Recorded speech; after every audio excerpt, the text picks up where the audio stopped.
मध्य प्रदेश के मुख्यमंत्री डॉक्टर मोहन यादव ने अपनी जापान यात्रा के दौरान सेंसोजी मंदिर पहुंचकर दर्शन किए। अपनी जापान यात्रा पर उन्होंने कहा, हमारे निवेशकों के साथ, जेट्रो के साथ, यहां के विदेश मंत्री के साथ अलग अलग प्रकार की सभी चर्चाओं में मध्य प्रदेश में व्यापार और निवेश बढ़े, युवाओं को कौशल विकास के बाद यहां काम मिले। यहां की कंपनियां मध्य प्रदेश में नई तकनीकों के आधार पर निवेश की बड़ी संभावनाओं पर काम करें। इन सभी मुद्दों पर चर्चा हुई।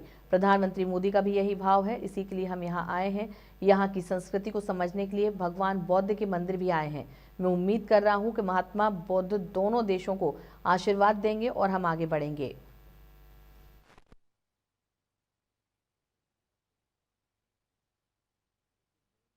की दृष्टि से जापान का अत्यंत महत्व, महात्मा गौतम बुद्ध ने बौद्ध धर्म को हिंदुस्तान से लेकर के दुनिया भर में अपने विचारों से, खास करके अहिंसा के मार्ग से, जीवन शैली से, परमात्मा में विश्वास बढ़ाने की दृष्टि से जो भाव प्रकट किया, उसका विस्तार जो हुआ है वो पूरे विश्व में सर्वाधिक आबादी अगर बौद्ध धर्म को मानती है तो ये हमारे लिए सौभाग्य की बात है। और भगवान विष्णु का ही अवतार गौतम बुद्ध के रूप में माना गया।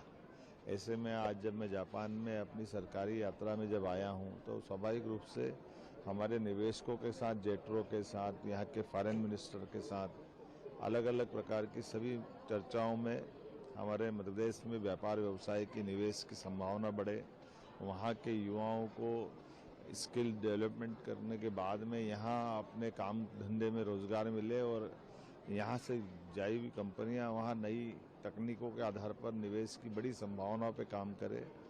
जापान अपनी कई प्रकार के अलग अलग कारणों से, उसकी अपनी टेक्नोलॉजी के कारण से, समृद्धि के आधार पर यहाँ की कंपनियों की सक्षमता के बलबूते पर काम करने में बहुत समर्थ है।